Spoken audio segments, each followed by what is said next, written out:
Hello friends, welcome back to my channel. শুরু করছি একটি ভিডিও টাইটেল থাম্বনেল দেখে বুঝতেই পেরেছো ভিডিওটা হতে চলেছে অবশ্য করেই ইনসাইড আউট ওদের নিয়ে। তো এই ভিডিওতে আজকে আমি ক্লিয়ার করব যে ওদের কাছ থেকে আমি কত টাকা পেয়েছি, কি বৃত্তান্ত সব কিছু। কিন্তু তার আগে আমি কিছু কথা বলবো, তো সেই কথাগুলো বলার পর আমি তারপরে ওইটা ক্লিয়ার করব। তো শুরুতেই বলি যে ইনসাইড আউটকে নিয়ে এখন যে আলোচনাটা উঠেছিল সেটা ওদের বাড়িতে কল্যাণীদির মানে কাজ না করাকে কেন্দ্র করে। দেখো, ইনসাইড আউটের এই যখন বিষয়টা সামনে আসে তখন আমরা প্রত্যেকেই মোটামুটি কল্যাণীদিকে সাপোর্ট করেছিলাম, কিন্তু যখন ধীরে ধীরে অর্পি মুখ খুলল তারপরে কিন্তু আসল সত্যটা বোঝা গেল। এটা কোনোভাবেই অস্বীকার করা যায় না যে কল্যাণীদি কোথাও না কোথাও ইনসাইড আউটকে কিন্তু ব্ল্যাকমেল করেছে। ঠিক আছে, মানে আমি অন্য জায়গায় কাজ পেয়ে যাব বা এরকম কিছু। এবং তারপরে অর্পি দেখেছে, চলো এর আগে একবার যখন হয়েছিল তখনও কল্যাণীদির মেয়ে যখন ভিডিও করেছিল তারপরে অর্পি ফিরিয়ে নিয়ে গেছিলো, কিন্তু এরপরে অর্পি আর সেটা করেনি। কেন করেনি না, অর্পিরও কিন্তু সত্যি কথা এই সময় আর প্রয়োজন ছিল না।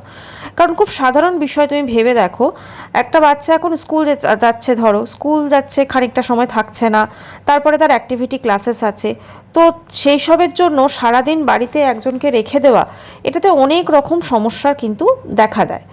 সেটা হচ্ছে দেখো, কোথাও না কোথাও একটা প্রাইভেসি প্রবলেম তো অবশ্যই, তারপরে খানিকটা মিসইউজ বলা যেতে পারে না, কি এতটা তো দরকারও নেই। তারপরে যেটা আমরা দেখছিলাম যে কল্যাণীদি, যেটা অর্পিও বলছিল এবং কল্যাণীদিও স্বীকার করেছে যে মানে ওরা ভীষণভাবে মানে কল্যাণীদি ফোন করতো বাড়িতে, ভিডিও কল করতো, তো সেই সব কিছু ব্যাপারগুলো ঘটেছে।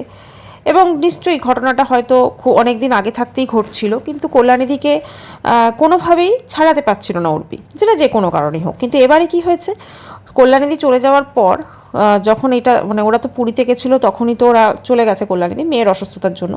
যখন কল্যাণীদিকে অর্পি জিজ্ঞেস করেছে, যেটা অর্পিই বলেছে তার ভিডিওতে, তখন কল্যাণীদি বললো আমার কিছুদিন আরও টাইম লাগবে। তো খুব স্বাভাবিকভাবেই এরকমভাবে পার্ট টাইম কিন্তু কেউ করতে চায় না কাজ, বা তাকে বিশ্বাসও করা যায় না। ধরো মানে আমাদের বাচ্চা রাখার যদি কোনো কাজ হয়, সেটা যদি আমরা বলি যে কদিন তুমি একটু আমার বাড়িতে করে দেবে, কিন্তু তাকে কি আমরা পুরোপুরি ভরসা করতে পারবো? করা যায় না। সে বাড়িতে যতই সিসিটিভি ক্যামেরা থাক বা যাই থাক, তাকে ভরসা করা যায় না। কিন্তু পার্মানেন্টলি যদি কোনো জব হয়, তাহলে কিন্তু সেখানে কোনো রকম কিচ্ছু হওয়ার সম্ভাবনা থাকে না এবং অনেক বেটার হয়। তো সেই জন্য দেখেছে যে অর্পি দেখেছে যে চলো ঠিক আছে, যে এই বিষয়টার জন্য আমি তাহলে নতুন একটা দেখে নিই। আর একটা জিনিস দেখো, ওর বাচ্চাটা এখন যেরকমভাবে স্বাভাবিক, একটা বাচ্চা বড় হলে একটু দুরন্ত হয়ে যায়, তার জন্য কিন্তু একটা বেশ চটপটে কাউকে দরকার, আমার যেটা মনে হয়। তো সেটা কল্যাণীদি কিন্তু সেইভাবে একটা ছোট বাচ্চাকে কীভাবে দেখাশোনা করতে হয় সেটা কল্যাণী করেছেন, কিন্তু বাচ্চা যখন একটু বড় হয়ে গেছে, দুরন্ত হয়ে গেছে, তখন কিন্তু তার পক্ষে একটু ম্যানেজ করা ডিফিকাল্ট হচ্ছিল। এটাই হচ্ছে ব্যাপার। তো সব কিছু এগুলো সবই কিন্তু ভিডিওতে আমরা জানতে পেরেছি। ঠিক আছে, ভিডিও দেখে আমরা বুঝতে পেরেছি এবং জানতে পেরেছি। তো খুব স্বাভাবিকভাবেই কিন্তু সেটা অর্পিও কাজে লাগিয়েছে, মানে সুযোগটা এসেছে আর অর্পিও কিন্তু কাজে লাগিয়েছে, এটা বলাই যায়। তো এবারে যে ব্যাপারটা হচ্ছে সেটা হচ্ছে, এই যে ধরো যে জিনিসগুলো ঘটছে দিনের পর দিন, আমরা ধরো দেখলাম যে একদম পুরো, তাতে অনেকে দেখছি একটা জিনিস বলছে যে কল্যাণীদির সাথে অন্যায় হয়েছে, ইনসাইড আউট দোষী, বা তাদের নামে কেস কাবারি হয়েছে, এই সমস্ত। বা একটা জিনিস যেটা উঠছে যে ওদের নামে কেস হওয়ার জন্য নাকি মানে সেটা কল্যাণীদি জানতে পেরে গেছিলো এবং সেই জন্য তাড়াহুড়ো করে কল্যাণীদিকে ছাড়িয়ে দিয়েছে। আমার এখানে একটা প্রশ্ন আছে, ধরো কল্যাণীদি তো জানতে পেরেই গেছে যে কেস হয়েছে, এবার যদি কল্যাণীদিকে ছাড়িয়ে দেওয়া হয়, তাহলে তো সেক্ষেত্রে আরও বেশি আমার মনে হয় কল্যাণীদি মানে কি বলবো, ভেতরের খবর বলতে পারে, তাই না? আমার মনে হয় না এই সংক্রান্ত বিষয়ের জন্য কল্যাণীদিকে ছাড়ানো হয়েছে বা কল্যাণীদি কাজটা ছেড়েছেন বা যা কিছু। কারণ এই ব্যাপারটা সম্পূর্ণই হচ্ছে কল্যাণীদির আর কিন্তু ওদের বাড়িতে প্রয়োজন নেই, প্রয়োজন ফুরিয়ে গেছে, এই জিনিসটা বুঝতে হবে। ওর বাড়িতে প্রয়োজন ফুরিয়ে গেছে, সেই জন্য কল্যাণীদিকে ছাড়িয়ে দিয়েছে। এবারে অনেকে অনেক রকম কথা আপনারা বলছেন যে হ্যাঁ ও কেস হয়েছে, এ হয়েছে, অনেক কিছু। দেখুন, ইনসাইড আউটেরও যে সমস্ত বিষয় আমার ভালো লাগে তা নয়, কিন্তু যেটা আমি দেখছি চোখের সামনে, যে অন্যায়টা দেখছি বা যেটা যে সত্যিটা, সেটাই তো আমি তুলে ধরেছি, তাই না? এখানে কোনো রকমভাবে যে মানে ওরা আমাকে টাকা দিয়ে রেখেছে বা এই করেছে, এরকম কিন্তু কোনো ব্যাপার নেই। যেটা আমার মনে হয়েছে ভিডিওতে, আমি কিন্তু সেটাই বলেছি। আর আমার মনে হয় সেটাই বলা উচিত, ভুলকে ভুল এবং ঠিককে ঠিক বলা, তাই না?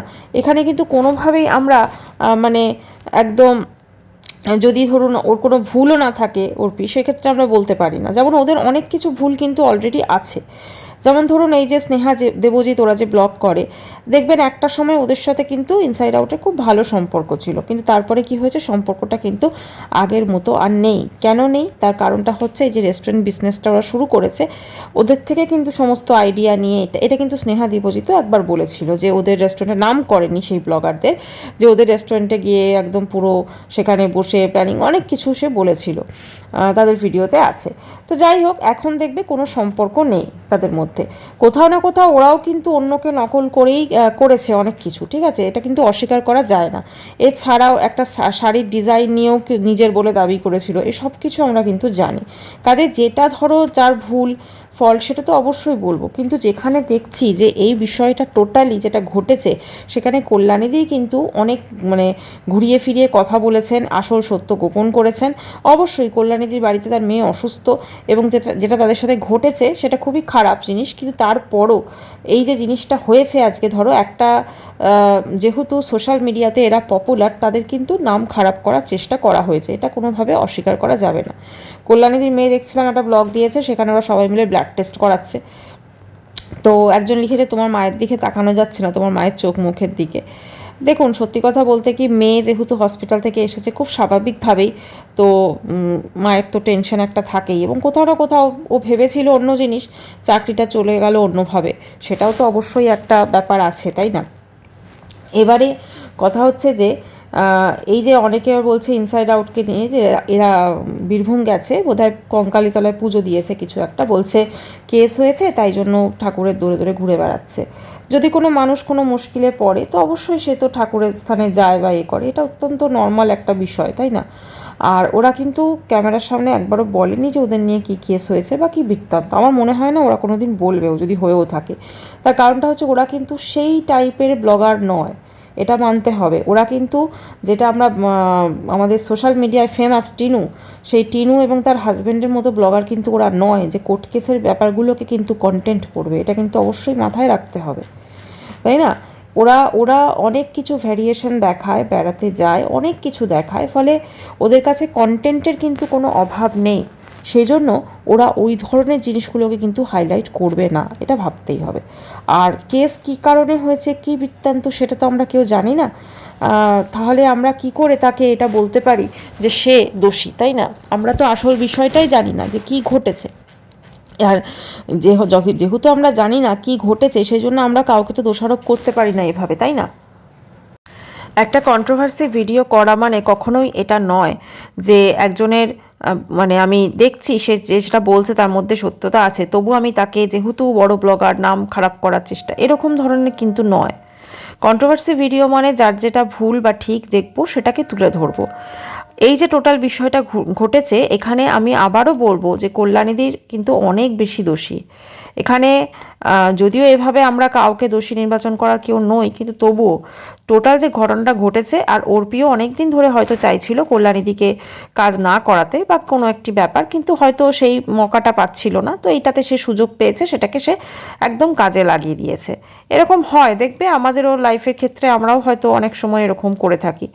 তো এটা খুবই নর্মাল একটা বিষয়। এবং কল্যাণীদি যেভাবে কথা বলছিল তারপরের যে ব্লগগুলোতে আমি দেখেছি, তো তাহলে সেখানে আমরা এটা বলতেই পারি যে কল্যাণীদি এবং কল্যাণীদির মেয়ের যে প্ল্যানিং ছিল, মানে এবারও যে এরকমভাবে সোশ্যাল মিডিয়াতে যদি তারা মুখ খোলে তাহলে আবার সৌহার্দ্য অর্পি তাদেরকে ফিরিয়ে নিয়ে চলে যাবে, কিন্তু এবারে সেটা হয়নি। কারণ এর আগের বার সুযোগ দিয়েছিল, মানে এই নয় এর আগের বার মানে 1 বছর আগে করেছিল, তো আবার 1 বছর পর সেম জিনিস করছে, সুযোগ দেবে তা কিন্তু নয়। কারণ আবার 1 বছর পর যদি সেম জিনিস করে, আবার হয়তো তার পরের বছর সেম জিনিস করবে, তাই না? তো এইভাবে কারোর ব্ল্যাকমেলিং কেন সহ্য করবে? সেই জন্য আমার মতে যেটা করেছে অর্পি, এই কাজের লোকের যে বিষয়টা, এটা একদম সঠিক কাজ করেছে, এর মধ্যে কিন্তু কোনো ভুল নেই। আর হ্যাঁ, অবশ্যই সিম্প্যাথি যেটা জাগানো মানুষের, যে যেহেতু কল্যাণীদির মেয়ে অসুস্থ, সেই জন্য একটা সিম্প্যাথি জাগানোর যে ব্যাপারটা হচ্ছে, কিন্তু এটাও ভাবতে হবে যে কল্যাণীদি কিন্তু বলেছে আমার কাছে কাজের সুযোগ আছে, তবে কিন্তু অর্পি বলেছে ঠিক আছে তাহলে আমি দেখে নিচ্ছি, ঠিক আছে। এখানে কিন্তু ভাবতে হবে এই ব্যাপারটা। কল্যাণীদি তো নিজের মুখে সেটা স্বীকার করেছে যে হ্যাঁ আমার কাছে কাজের সুযোগ আছে, আমার প্রচুর চ্যানেল আছে, আমি সেটা বলেছি। তাহলে অবশ্যই আমরা আশা করতে পারি কল্যাণীদি খুব ভালো কাজের সন্ধান পেয়ে যাবে, তাই না?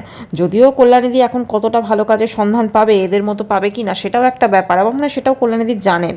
তাই সব থেকে বড় একটা বিষয় যেটা, সেটা হচ্ছে যে এই যে টোটাল জিনিসটা হয়েছে এখানে আখেরে লাভ বলতে গেলে কিন্তু এই অর্পিরই হয়েছে, ঠিক আছে।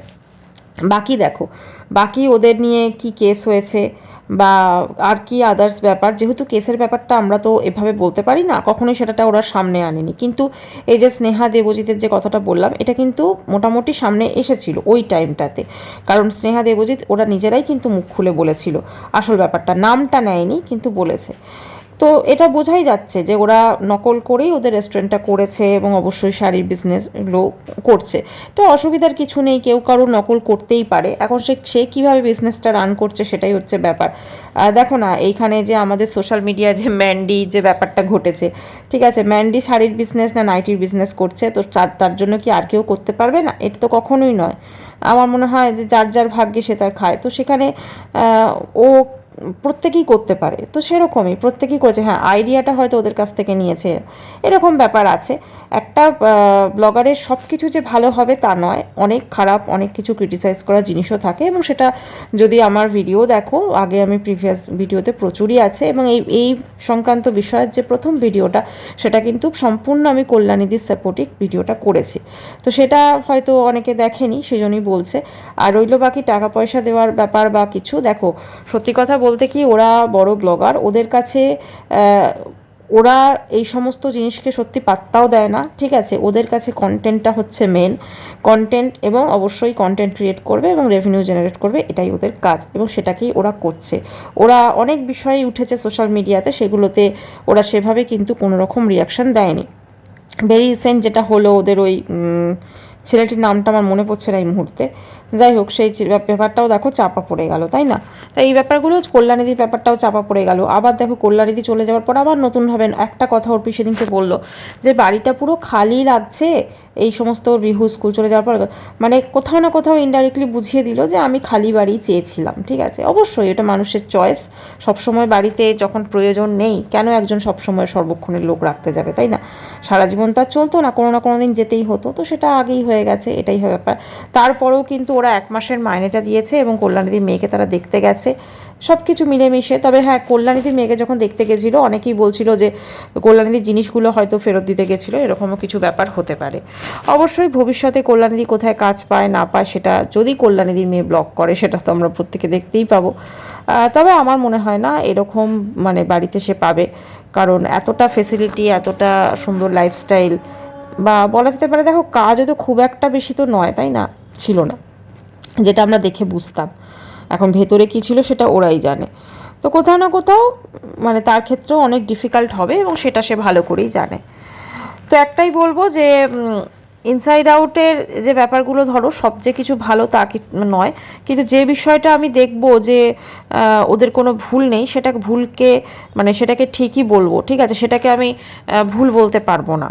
হ্যাঁ, হয়তো সেটাকে ভুল বললে হয়তো অনেক মানুষ খুশি হতো, কিন্তু সেটাকে পারবো না। যেটা দেখছি যে ওদের এই ব্যাপারটাতে, মানে কাজের লোকের এই ব্যাপারটাতে অর্পি কোনো ভুল করেনি, তো সেক্ষেত্রে আমি সেটাকে অবশ্যই সাপোর্ট করব, এটাই বলার। আর আমার মনে হয় কোর্ট কেস সংক্রান্ত বিষয় যখন ওরা আনেনি সোশ্যাল মিডিয়াতে, তো আমাদেরও সেভাবে অতটা ডিটেলে তাদেরকে দোষারোপ করা কখনোই উচিত না, তাদেরকে কেন, কাউকেই। আজকে ধরো কোর্ট কেস যে ব্যাপারগুলোকে আনে, যারা নিজেরা আনে তা তো বোঝা যায়, যেমন বাচ্চার বাবা আমার টিনুর হাজব্যান্ড এনেছে, কিন্তু আদার্স যারা তারা করছে কোর্ট কেসের ব্যাপারটা, আমরা যখন জানি না আসলে কে দোষী বা কী ব্যাপার কী এভিডেন্স, তো সেক্ষেত্রে আমরা বলতে পারি না, এটাই আমি বলবো অন্তত। বাকি দেখো, বাকি বিচার বিবেচনা তো দর্শকদের থাকবে অবশ্যই, তাই না? তো যাই হোক, আজকের ভিডিওটা এখানেই শেষ করব।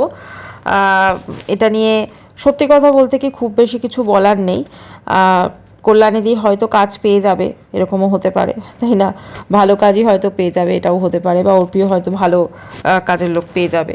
তো সব কিছু মিলেমিশে লাইফ আবার আগের মতোই মানে চলবে, লাইফে কোনো কিছুই আটকাবে না। কিন্তু হ্যাঁ, মাঝখান থেকে যেটা অর্পিও বলেছিল যে আমার খুব বেশি ব্রেকআপ ফিল হচ্ছে, একটা মানুষ থাকলে একটা মায়া তো হয়েই যায়, কিন্তু সেই মানুষটা যখন ব্ল্যাকমেল করে তখন বোধহয় মায়াটা একটু হলেও কম হয়ে যায়, সেটা আমরা দেখতে পেয়েছি। এখানে অর্পিও চেয়েছিল যে ও সবসময় লোক না রাখতে, কি করে বারণ করবে কল্যাণীদিকে, তো সেই সুযোগটা চলে এসেছে, ও সেই সুযোগের সদ্ব্যবহার করে নিয়েছে, এটাই হচ্ছে ব্যাপার।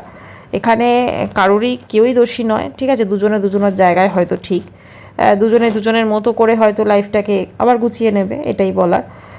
কল্যাণীদির মেয়ে ব্লগ করছে, ওর ব্লগে তো দেখলাম অর্ধেক টাইমই ব্লাড টেস্ট পুরো দেখালো, ঠিক আছে, কারণ এখন শরীর খারাপটা খুব ট্রেন্ডিংয়ে হয়তো, তো এই অসুস্থতা, শরীর অসুস্থতা এগুলো দেখিয়ে মানে একটা ইমোশনাল, একটা বড় মানুষের ইমোশনাল একটা ক্যাচারবি হলো। আর তাছাড়া একটু ব্লগের কন্টেন্ট, ব্লগিং যে কন্টেন্ট ধরো, সেই কন্টেন্টের মধ্যে অতটা টাইম ব্লাড টেস্ট আমার মনে হয় একটু অন্যরকমই লেগেছে। যাই হোক, ভিডিওটা এখানেই শেষ করি, দেখা করবো নেক্সট ভিডিওয়। ভিডিওটি ভালো লাগলে অবশ্য করে হাইপ করো, আর চ্যানেলটি সাবস্ক্রাইব করো, অবশ্য করে বেল আইকন প্রেস করো, তাহলে আমার ভিডিও নোটিফিকেশান সব থেকে আগে তোমার কাছে পৌঁছে যাবে। বাই, সবাই খুব ভালো থাকো।